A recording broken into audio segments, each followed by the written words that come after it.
Good morning students. तो आज हम करेंगे आपका lecture number 14 of your unit 5 that is surface chemistry. तो बेटा आज हम इस यूनिट का आपका लास्ट टॉपिक करेंगे that is the application of colloid. Application का मतलब होता है कि जो अब तक आप कोलाइड्स पढ़ रहे थे उनकी आप नेचर में या अपने आसपास एवरीडे लाइफ में क्या क्या यूटिलिटी देखते हो, क्या क्या यूज देखते हो, या किस किस टाइप के आपके कोलाइड आपको आसपास देखने को मिलते हैं। तो सबसे पहले एप्लीकेशन की अगर बात करें तो बेटा वो है आपकी इन मेडिसिन्स। जितनी भी आपकी या मैं कहूं ज्यादातर आपकी जो मेडिसिन होती है कोलाइडल सॉल्यूशन के फॉर्म में होती है। फॉर एग्जांपल आपने जब आपको एसिडिटी होती है तो आपको एडवाइस किया जाता है कि आप जेल्यूसिल या फिर हम कहे आपने सुना होगा डाइजीन नाम की आपको सिरप दिया जाता है। बेटा ये जो सिरप होता है ये आपका कोलाइडल सॉल्यूशन के फॉर्म में ही होता है। तो ज्यादातर आपकी ये क्या काम करते हैं, ये आपके स्टमक में होने वाली या आपकी बॉडी में होने वाली एसिडिटी को खत्म करते हैं। अब बात आती है कि मेडिसिन जो हैं ज्यादातर कोलाइडल सॉल्यूशन के फॉर्म में क्यों रहती है। हमने आपका पढ़ा था कि कोलाइडल सॉल्यूशन के जो पार्टिकल्स होते हैं उनका सरफेस एरिया बेटा ज्यादा होता है। तो सरफेस एरिया ज्यादा होने के कारण या मैं कहूं जो आपका दवाई जो कि कोलाइडल सॉल्यूशन के फॉर्म में है उसमें जो कोलाइडल पार्टिकल्स है उनका सरफेस एरिया ज्यादा होता है। सरफेस एरिया ज्यादा होने के कारण उनमें एसिमुलेशन ज्यादा होती है, साथ ही साथ वो ज्यादा इफेक्टिव होते हैं, जल्दी आपको क्योर करते हैं। नेक्स्ट अगर बात करें हम आपकी एप्लीकेशन की तो जितने भी आप ज्यादातर जो आपके फूड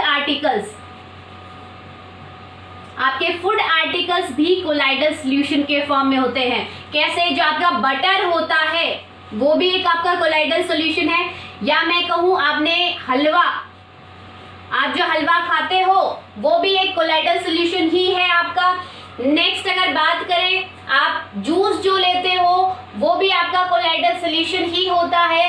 मिल्क जो पीते हो वो भी एक टाइप का आपका कोलाइडल सॉल्यूशन ही है। तो नेक्स्ट एप्लीकेशन की अगर बात करें बेटा तो फॉग या मिस्ट एंड क्लाउड ये सारे ही आपके कोलाइडल सॉल्यूशन ही होते हैं या कोलाइड्स ही होते हैं।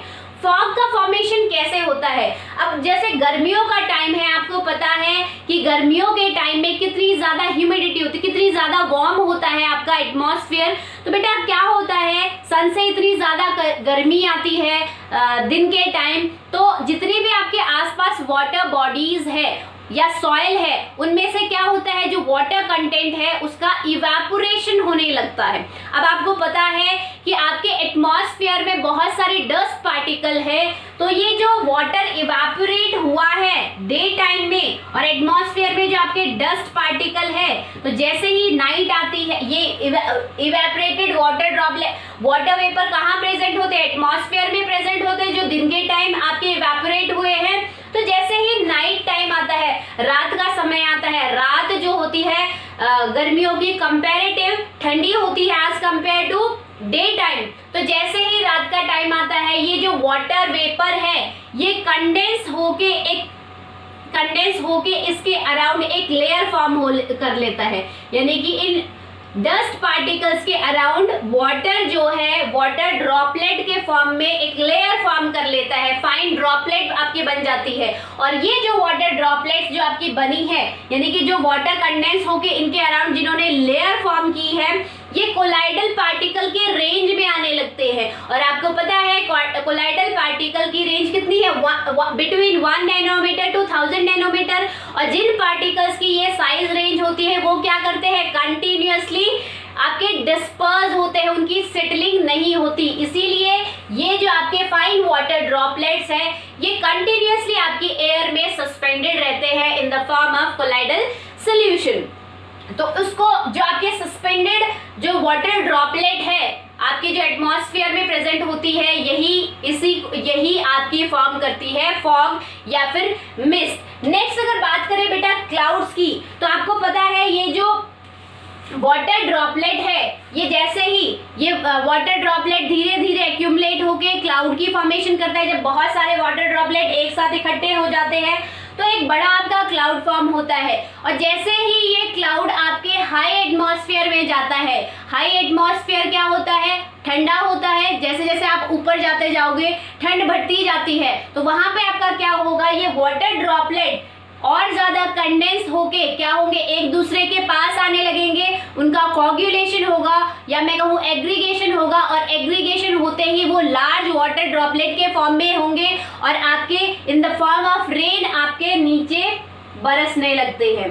ठीक है, तो ऐसे बेटा आपकी क्लाउड्स की फॉर्मेशन होती है, या मैं कहूँ क्लाउड से आपकी रेन आती है। ठीक है, नेक्स्ट अगर बात करें, कई बार आपका क्या होता है, क्लाउड जो है आपका चार्ज्ड पार्टिकल होता है। तो जब क्लाउड जो है आपका चार्ज जो होता है, चार्ज कोलाइडल सॉल्यूशन होता है, तो जब इससे अपोजिट कोई चार्ज का, मान लो ये क्लाउड नेगेटिवली चार्ज्ड है, तो इससे अपोजिट जब आपका पॉजिटिव चार्ज आप इसमें कोलाइड होता है, तो आपने देखा होगा ना कई बार बारिश के टाइम या मैं कहूँ बहुत ज्यादा हवा चलती है तो बिजलियां कड़कती है। तो वो बिजली कब होती है, जब आपके दो अपोजिटिवली चार्ज क्लाउड्स आपस में हवा के वजह से टकराते हैं। तो जैसे ही दो अपोजिट चार्ज आपस में टकराते हैं तो वहां आपकी बिजली प्रोड्यूस होती है, या मैं कहूँ इलेक्ट्रिक आर्क प्रोड्यूस होती है। और जैसे ही ये टकराएंगे इनका न्यूट्रलाइजेशन होगा, और जो वाटर इनमें प्रेजेंट है in the form of water droplet, वो वहां से एग्रीगेट होके नीचे आपको रेन के फॉर्म में मिलेगा। ठीक है बेटा, तो आपकी जो क्लाउड्स है वो भी कोलाइडल सॉल्यूशन होते हैं, साथ ही साथ फॉग हो या मिस्ट हो वो भी आपकी कोलाइडल सॉल्यूशन है। ठीक है, नेक्स्ट अगर बात करें, आप आर्टिफिशियल रेन करवाते हो, आर्टिफिशियल रेन,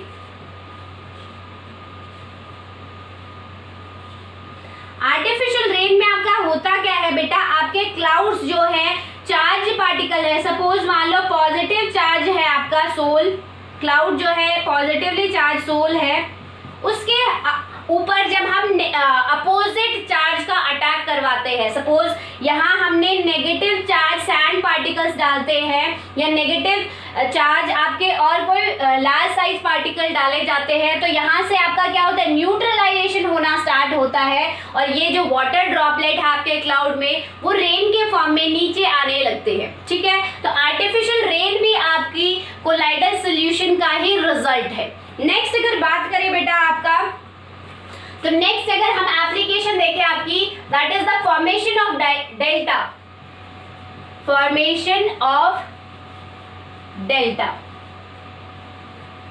डेल्टा का फॉर्मेशन आपका क्या होता है, डेल्टा वर्ड कहां से आया है, ग्रीक सिंबल है आपका इस फॉर्म में, इसको हम डेल्टा कहते हैं। ठीक है, तो हमने डेल्टा क्यों बोला है या डेल्टा क्या होता है, बेटा आपने देखा होगा रिवर्स है, रिवर में आपके क्ले पार्टिकल्स है या डस्ट पार्टिकल है, वो चार्ज्ड पार्टिकल होते हैं। और जैसे ही रिवर आपकी सी से या ओशन से मिलती है, जैसे आपकी कोई रिवर पैसिफिक ओशन से मिल रही है, अरेबियन सी से मिल रही है, तो इन दोनों, मान लो ये आपकी कोई बड़ी वाटर बॉडी है और यहाँ से आपकी कोई रिवर आ रही है, ठीक है, जिसमें आपके क्या है, क्ले या फिर डस्ट पार्टिकल है, सैंड पार्टिकल है, जो कि आपके चार्ज पार्टिकल होते हैं। तो आपको पता है कि जैसे ही ये रिवर यहाँ पे मिलेगी, सी में या ओशन में आपका क्या होता है, सॉल्ट्स होते हैं, और आपको पता है सॉल्ट्स कैसे बिहेव करते हैं, एज इलेक्ट्रोलाइट बिहेव करते हैं। तो जैसे ही ये डस्ट के या क्ले के चार्ज पार्टिकल इलेक्ट्रोलाइट के साथ मिलेंगे तो इन चार्ज पार्टिकल का कोगुलेशन होता है। ठीक है, क्ले का या डस्ट पार्टिकल का कोगुलेशन, ये इकट्ठा होना स्टार्ट हो जाते हैं, और इकट्ठे होके यहाँ पे आपकी डेल्टा के फॉर्म में एक लार्ज साइज्ड हेवी बॉडी बनाते हैं, हेवी बॉडी या स्ट्रक्चर बनाते हैं, जिसको हम डेल्टा कहते हैं। ठीक है, तो यहाँ पे आपका लार्ज साइज स्ट्रक्चर जो है, जो कि डेल्टा, ग्रीक वर्ड जो डेल्टा, इसका नाम क्यों डाला, ये जो आपका लार्ज मास स्ट्रक्चर बन रहा है इसका नाम डेल्टा क्यों डाला, क्योंकि डेल्टा जो सिंबल है, ग्रीक वर्ड में इस टाइप का सिंबल है, तो इसी टाइप के सिंबॉलिक स्ट्रक्चर बनता है, इसीलिए इस स्ट्रक्चर को हम क्या बोलते हैं, आपका डेल्टा बोलते हैं। ठीक है, दोबारा से समझो, डेल्टा फॉर्मेशन कई बार आ जाता है आपका एग्जाम में कि आपके जो रिवर है उसमें आपके क्ले पार्टिकल्स होते हैं या सैंड पार्टिकल है या डस्ट पार्टिकल है, तो वो सारे बेटा आपके चार्ज पार्टिकल होते हैं। तो जैसे ही आपकी रिवर सी से या ओशन से मिलती है, ओशन और सी में आपके सॉल्ट्स होते हैं जो एज अ इलेक्ट्रोलाइट बिहेव करते हैं, तो इन दोनों के मीटिंग पॉइंट पे जैसे ये मीट करते हैं तो आपका क्या होगा, इन चार्ज पार्टिकल्स का इलेक्ट्रोलाइट के कारण, एक्सेसिव अमाउंट में आपके इलेक्ट्रोलाइट प्रेजेंट है, उसके कारण आपका कोagulation होना स्टार्ट हो जाता है। तो इन दोनों वाटर बॉडीज के मीटिंग पॉइंट पे कोagulation ऑफ क्ले पार्टिकल या डस्ट पार्टिकल यहाँ पे एक्यूमुलेट होता है कोagulated फॉर्म में, जिसको हम डेल्टा कहते हैं। ठीक है, तो ये भी क्या है, आपका कोलाइडल सोल्यूशन का ही एग्जाम्पल है कि यहाँ पे आपका जो सी वाटर है जो कि एक कोलाइडल सोल्यूशन है, जब वो इलेक्ट्रोलाइट के कांटेक्ट में आता है तो वहां पे उनके मीटिंग पॉइंट पे क्या होता है, एक डेल्टा की फॉर्मेशन, एक लार्ज साइज या हाई मास एक आपका बॉडी बनता है जिसको हम डेल्टा कहते हैं। ठीक है, तो डेल्टा फॉर्मेशन भी आपकी इसी की एप्लीकेशन है। नेक्स्ट अगर बात करें blue colour of sky, blue colour of sky, blue colour sky का जो है वो भी आपका इसी का ही एग्जाम्पल है। आपको पता है कि कोलाइडल सोल्यूशन जो है उसमें जो कोलाइडल आपके पार्टिकल्स है वो क्या करते हैं, टेंडल इफेक्ट शो करते हैं। तो ऐसे ही आपको पता है स्काई में क्या है, आपके डस्ट पार्टिकल है, गैसेस है, तो वो एज अ कोलाइडल सोल्यूशन आपका बिहेव करता है। एटमॉस्फेयर आपका, या मैं कहूँ कि आपका जो स्काई है as a colloidal solution behave करता है, तो उस कोलाइडल सोल्यूशन में क्या है, डस्ट पार्टिकल है, एयर है, सस्पेंडेड फॉर्म में है आपके। तो जैसे ही सनलाइट इनके ऊपर पड़ती है तो वो ब्लू कलर स्कैटर करते हैं, इसीलिए आपको वो स्काई जो है ब्लू कलर का दिखता है। सेम रीजन आपका क्या है, सी जो है आपको, नदियां जो है या समुद्र जो है आपको ब्लू कलर के दिखते हैं, उनका कारण भी यही है, आपके जो समुद्र होते हैं उनमें बहुत सारे छोटे छोटे चार्ज पार्टिकल होते हैं या कोलाइडल पार्टिकल्स होते हैं, क्योंकि सी जो है या रिवर जो है आपका कोलाइडल सोल्यूशन का ही एग्जाम्पल है। ठीक है, तो जैसे ही सन से लाइट इनके ऊपर इन पार्टिकल्स पे पड़ती है, ये ब्लू कलर की लाइट को स्कैटर करते हैं, इसीलिए आपको जो सी है वो भी आपको ब्लू दिखती है। तो ब्लू कलर ऑफ स्काई और ब्लू कलर ऑफ सी आपका टिंडल इफेक्ट के वजह से दिखता है। नेक्स्ट अगर बात करें बेटा आपका ब्लड, ब्लड जो है आपका वो भी एक कोलाइडल सोल्यूशन है, उसमें भी क्या है आपका वाटर कंटेंट प्रेजेंट है, साथ ही साथ red blood cell, white blood cell. ठीक है, तो ये भी आपका एक फॉर्म है किसका, कोलाइडल सोल्यूशन का। ऐसे ही जब आपका कहीं से ब्लड निकल जाता है तो आप फेरिक क्लोराइड वहां पे अप्लाई करते हो, तो क्या होता है, ferric chloride as a electrolyte behave करता है, और जैसे ही आप उस कोलाइडल सोल्यूशन जो कि आपका ब्लड है, ब्लड जैसे ही आपका बाहर आ रहा है आपकी स्किन में से, तो जैसे ही आप इलेक्ट्रोलाइट अप्लाई करते हो वहां पे आपका ब्लड में क्या हो जाता है, कोagulate होना स्टार्ट हो जाता है। ठीक है, तो ब्लड भी आपका एक कोलाइडल सोल्यूशन का ही एग्जाम्पल है। नेक्स्ट अगर हम एप्लीकेशन की बात करें बेटा, तो नेक्स्ट है आपका, नेक्स्ट अगर बात करें तो आपका जो क्लींजिंग एक्शन ऑफ सोप या डिटर्जेंट है वो भी एक कोलाइडल सोल्यूशन का ही एग्जाम्पल है, जो कि हम आपका पहले कर चुके हैं। मैंने आपको क्लींजिंग एक्शन बताया था। ठीक है, तो आपका जो सोप सोल्यूशन है या फिर डिटर्जेंट जो सोल्यूशन है वो एज अ कोलाइडल सोल्यूशन ही बिहेव करता है।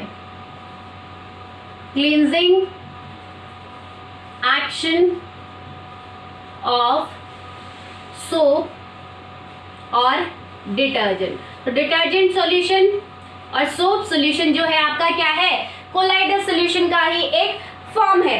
नेक्स्ट अगर बात करें इंडस्ट्री में, यहाँ आपकी इंडस्ट्री की अगर बात करें कि इंडस्ट्री में आपका क्या क्या एप्लीकेशन है, तो पहले अगर बात करें सीवेज डिस्पोजल, सीवेज से जो आपका वेस्ट मटेरियल आता है उसका जो डिस्पोजल होता है वो भी आपका कोलाइडल सोल्यूशन की ही या कोलाइड्स की ही एप्लीकेशन है। बेटा आपको पता है कि कि सीवेज जो होता है उसमें आपके डस्ट पार्टिकल है, क्ले पार्टिकल है, या मैं कहूँ सैंड पार्टिकल है, वो सारे आपके चार्ज्ड पार्टिकल होते हैं। तो जब उस सीवेज को आप किसी ऐसे दो प्लेट से पास करते हो तो आपका क्या होगा, यहाँ से सीवेज आप पास कर रहे हो, ये जो दो प्लेट होती है, मेटल प्लेट होती है, जो कि जिनको इलेक्ट्रिसिटी से आपकी कनेक्ट किया जाता है, जैसे आप इलेक्ट्रोफोरेसिस में कर रहे थे, तो आपका क्या होगा, डस्ट पार्टिकल जो होंगे यहाँ पे आपके जो कि चार्ज होंगे वो आपके यहाँ पे ग्रैप हो जाते हैं, और आपका जो लिक्विड पोर्शन है वो आपका आगे की तरफ फ्लो करता है। तो क्या होगा, यहाँ पे जो आपके डस्ट पार्टिकल है या सीवेज पार्टिकल है या वेस्ट प्रोडक्ट पार्टिकल है, वो सारे चार्ज पार्टिकल आपके अपोजिट इलेक्ट्रोड पे डिपॉजिट हो जाते हैं, और जैसे ही वो वहां से न्यूट्रलाइज होते हैं, पॉजिटिव अगर चार्ज है पार्टिकल है तो वो नेगेटिव इलेक्ट्रोड की तरफ डिपॉजिट होंगे, और नेगेटिव पार्टिकल है आपके तो वो पॉजिटिव इलेक्ट्रोड पे डिपॉजिट होंगे। डिपॉजिट होने से क्या होगा, आपके जो चार्ज होगा वो डिफ्यूज हो जाएगा।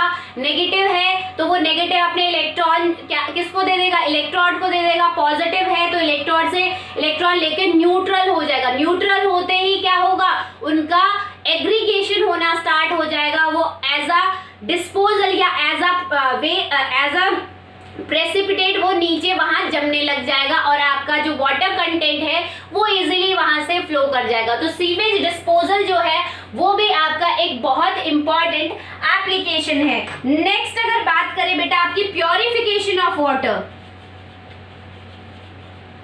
प्योरिफिकेशन ऑफ वाटर, जितने भी आपके घर में वाटर आता है या फिर अगर हम कंटामिनेटेड वाटर का जो प्योरिफिकेशन करते हैं वो भी बेटा आपका इसी का ही पार्ट है, इसी का एप्लीकेशन है। जैसे आप इम्प्योर वाटर में हम क्या करते हैं, प्योरिफिकेशन कैसे करते हैं, इम्प्योर वाटर में हम एलम का पीस डाल देते हैं। एलम क्या होता है, फिटकरी, ठीक है। तो जैसे ही आपका एलम आप डालते हो तो वाटर में जितना भी आपका इम्प्योरिटी है वो क्या हो जाती है, इसके सरफेस पे एब्जॉर्ब हो जाती है, ठीक है। और आपको क्या मिलेगा, ऊपर आपको प्योर वाटर, क्लियर वाटर मिलेगा, जिसको डिकेंटेशन की हेल्प से आप इजीली कलेक्ट कर सकते हो। नेक्स्ट अगर एप्लीकेशन की बात करें बेटा तो वो है स्मोक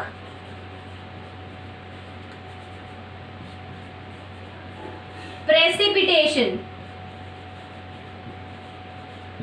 जिसको हम करते हैं, यहां लिख देते हूं, यहां लिखते हैं हम, तो ये स्मोक प्रेसिपिटेशन में यहीं ऊपर ही लिख देती हूँ बेटा, स्मोक प्रेसिपिटेशन।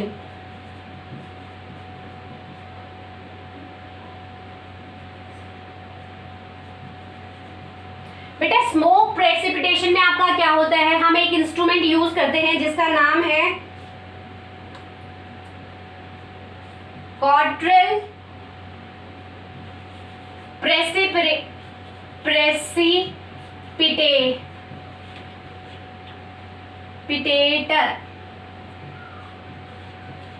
क्वाड्रिल प्रेसिपिटेटर, आपको पता है बेटा कि इंडस्ट्री जो होती है उनमें कंटिन्यूअसली क्या होता है, आपकी स्मोक रिलीज होती रहती है। तो उस स्मोक में आपके बहुत ज्यादा क्या होते हैं, पॉइजनस गैसेस होती हैं, बहुत ज्यादा डस्ट पार्टिकल्स होते हैं। तो वहां पे आपका क्या होता है कि हम आपकी जो चिमनी होती है, इस टाइप से चिमनी होती है जिससे आपका स्मोक निकलता है, तो चिमनी में पास करने से पहले यहाँ पे हम एक क्वाड्रिल प्रेसिपिटेटर लगाते हैं। क्वाड्रिल प्रेसिपिटेटर में क्या होता है, इस टाइप से आपकी मेटल प्लेट्स होती है। तो जैसे ही आपकी जो स्मोक है, स्मोक में क्या होता है, चार्ज कोलाइडल पार्टिकल होते हैं कार्बन के, जो कि एयर में सस्पेंडेड होते हैं। स्मोक वही तो होता है कि कार्बन के चार्ज पार्टिकल जब एयर में सस्पेंडेड होते हैं तो जो कोलाइडल सॉल्यूशन बनता है उसको हम स्मोक कहते हैं। तो बेटा जो आपका स्मोक यहाँ निकल रहा है इंडस्ट्री से, उसको हम पहले चिमनी से पास करने से पहले हम उसको क्वाड्रिल प्रेसिपिटेटर में से पास करते हैं। क्वाड्रिल प्रेसिपिटेटर में इस टाइप से आपकी क्या होती है, इस टाइप से आपकी मेटल प्लेट्स होती हैं। जिसको हम हाई वोल्टेज बैटरी से कनेक्ट करके रखते हैं थ्रू वायर्स, ठीक है, मेटल वायर से हम कनेक्ट करके रखते हैं। तो जैसे ही ये स्मोक पास होगी तो स्मोक में जो आपके चार्ज पार्टिकल है वो क्या होंगे, इन मेटल प्लेट्स के तरफ अट्रैक्ट हो जाएंगे और आपके जो एयर, हॉट एयर है वो चिमनी से इस तरीके से बाहर निकल जाएगी। यानी कि जो आपका पॉइजनस मटेरियल था, पॉइजनस जो पार्टिकल्स थे जो कि चार्ज्ड थे, वो यहाँ पे आपके मेटल रॉड पे या मैं कहूँ मेटल प्लेट पे इस तरीके से डिपॉजिट हो जाएंगे। क्योंकि हमने देखा था, तो ये आपका एक टाइप का आप कह सकते हो इलेक्ट्रोफोरेसिस ही टेक्निक है। यहाँ पे आप रॉड जो है मेटल प्लेट की फॉर्म में यूज कर रहे हो, काम वही कर रहे हैं। जैसे ही आप हाई वोल्टेज बैटरी से कनेक्ट करते हो तो क्या होगा, ये चार्ज पार्टिकल को अपनी तरफ अट्रैक्ट करेंगी। तो आपकी स्मोक में जो भी आपके कार्बन के चार्ज पार्टिकल है वो क्या होंगे, इन प्लेट्स की तरफ अट्रैक्ट होंगे, इन पे डिपॉजिट हो जाएंगे और आपकी हॉट एयर जो है चिमनी से पास की जाती है, जो कि इतनी ज्यादा आपकी पॉइजनस नहीं होती। इसीलिए जितनी भी इंडस्ट्रीज है उनमें रेगुलर चेकिंग होता है कि जो चिमनी से जो स्मोक या मैं कहूँ चिमनी से जो भी आपकी वेस्ट एयर बाहर निकाली जा रही है उसको पहले क्वार्टरल प्रेसिपिटेटर से पास किया जा रहा है या नहीं, ठीक है। इसलिए अब क्या है, जितनी भी इंडस्ट्री है जो कि आपकी स्मोक रिलीज करती है उनमें कंपल्सरी क्वार्टरल प्रेसिपिटेटर चिमनी से पहले लगाने का एडवाइस किया जाता है, उनको फोर्सली कहा जाता है कि ऐसा किया जाए, ठीक है, या वरना उनके अगेंस्ट काफी एक्शंस लिए जाते हैं जहां पे ये पाई नहीं जाती। नेक्स्ट अगर बात करें बेटा फोटोग्राफी, फोटोग्राफी आपने देखा होगा कि फोटोग्राफिक जो प्लेट होती है क्या होती है, जनरली एक आपकी ग्लास प्लेट होती है। जैसे आप एक्सरे जो आपकी शीट होती है, एक्सरे शीट में आपका क्या होता है, जिस भी बॉडी पार्ट का आप एक्सरे लेना चाहते हो उसकी पिक्चर आपकी जर्नली ड्रॉ हो जाती है और डॉक्टर आराम से उसको विजिबल कर लेता है। तो वहां पे एक्चुअली होता क्या है, वहां पे बेटा आपकी पेपर शीट्स होती है इस तरीके से, उन पेपर शीट्स पे जेलेटिन और एंड सिल्वर ब्रोमाइड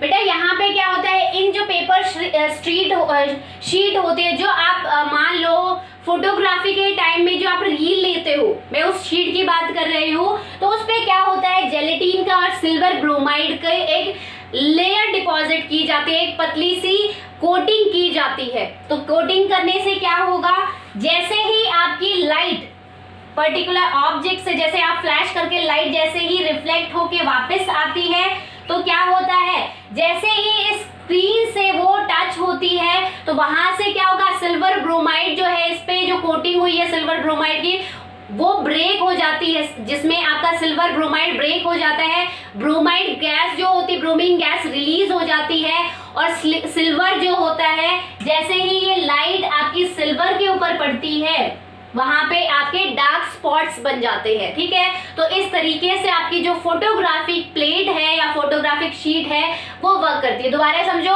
फोटोग्राफी में जो शीट यूज करते हैं, जो हम रील डालते हैं, कोडैक की रील डालते हो, आपने बहुत पहले सुना होगा कोडैक की आप रील डालते थे, ठीक है, फ्लैश कैमराज होते थे, आजकल डिजिटल कैमरा आ गए, तो वहां पे भी आपका क्या होता है, जेलेटिन और उस शीट पे जेलेटिन एंड सिल्वर ब्रोमाइड का एक कोलाइडल सॉल्यूशन बनाया जाता है और उस शीट के ऊपर उस सॉल्यूशन की कोटिंग की जाती है। तो बेटा जैसे ही आप फ्लैश करते थे तो फ्लैश लाइट ऑब्जेक्ट से स्ट्राइक होके जैसे ही उस स्क्रीन पे पड़ती थी, स्क्रीन पे जो आपकी सिल्वर ब्रोमाइड है वो ब्रेक हो जाता था, ब्रोमीन गैस रिलीज हो जाती थी और सिल्वर बचता था। तो जैसे ही लाइट वहां पे सिल्वर से स्ट्राइक होती, वहां पे डार्क स्पॉट्स बन जाते और इजीली आपकी इमेज ड्रॉ हो जाती थी। ऐसे ही सेम आपका एक्सरे शीट्स में भी यही आपका प्रोसेस होता है। नेक्स्ट अगर एप्लीकेशन की बात करें बेटा, आपकी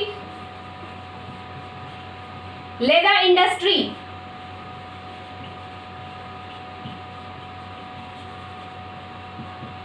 या हम कहें टैनिंग। बेटा लेदर इंडस्ट्री केमिस्ट्री है। टैनिंग आपकी क्या है, एक ऐसी टेक्निक है जिसमें आपकी एनिमल स्किन, जो आपकी एनिमल स्किन होती है उसको हार्ड किया जाता है, उसको हार्ड किया जाता है। किसमें, एक आपका सोल्यूशन होता है जिसका नाम है टेनिन, उसमें डिप करके। ठीक है बेटा, तो यहाँ पे क्या है, एनिमल स्किन को टेनिन नाम के सोल्यूशन में डिप किया जाता है और यहाँ पे आपका क्या होगा, एनिमल स्किन आपकी क्या होती है, पॉजिटिवली चार्ज कोलाइड होती है और आपकी टेनिन जो है वो एक नेगेटिवली चार्ज कोलाइडल सॉल्यूशन है। तो जैसे ही अपोजिट आपके कोलाइडल सॉल्यूशन मिलते हैं तो ये जो स्किन है ये क्या हो जाती है, सुकड़ जाती है। ठीक है, और ये टाइट हो जाती है और वो आप इन द फॉर्म ऑफ उसको लेदर इंडस्ट्रीज में यूज करते हो। नेक्स्ट अगर बात करें आपकी इंडस्ट्रियल प्रोडक्ट्स, आप बहुत सारे इंडस्ट्रियल प्रोडक्ट्स यूज करते हो, जैसे आप ग्रीस यूज कर रहे हो या फिर मैं कहूँ आप प्लास्टिक्स यूज कर रहे हो, रबर यूज कर रहे हो, पेंट यूज कर रहे हो, वो सारे आपके कोलाइडल सॉल्यूशन ही होते हैं। ठीक है, तो ये हमने आपका आज लास्ट टॉपिक कर लिया है, दैट इज द एप्लीकेशन, जिसमें आपका मोस्ट इम्पॉर्टेंट है, जो हर बार मैं जब से बोर्ड एग्जाम जब से मैं दे रही हूँ उसके बाद मैंने अपने बोर्ड एग्जाम में भी ये क्वेश्चन देखा है और उसके बाद जितने भी मेरे कजन्स या नोन पर्सन ने जिन्होंने भी 12th का बोर्ड एग्जाम दिया है उन सभी में ये क्वेश्चन कंपल्सरी आता है, व्हाई स्काई अपीयर्स ब्लू। ठीक है, स्काई का कलर ब्लू क्यों होता है, एक तो ये वाली एप्लीकेशन मोस्ट इंपॉर्टेंट है। दूसरी अगर बात करें बेटा आपकी डेल्टा फॉर्मेशन की एप्लीकेशन इंपॉर्टेंट है और तीसरी अगर इनमें से बात करें तो क्लाउड की, मिस्ट की और फॉग की एप्लीकेशन बहुत ज्यादा इंपॉर्टेंट है। तो इन 3 एप्लीकेशंस को तो आप अच्छे से कर लो, क्या रीजन है क्या नहीं है, कैसा प्रोसेस होता है। ठीक है, आई होप आज का कॉन्सेप्ट आपको समझ में आया होगा। नेक्स्ट लेक्चर में हम आपकी नेक्स्ट यूनिट स्टार्ट करेंगे। That's all for today, thank you.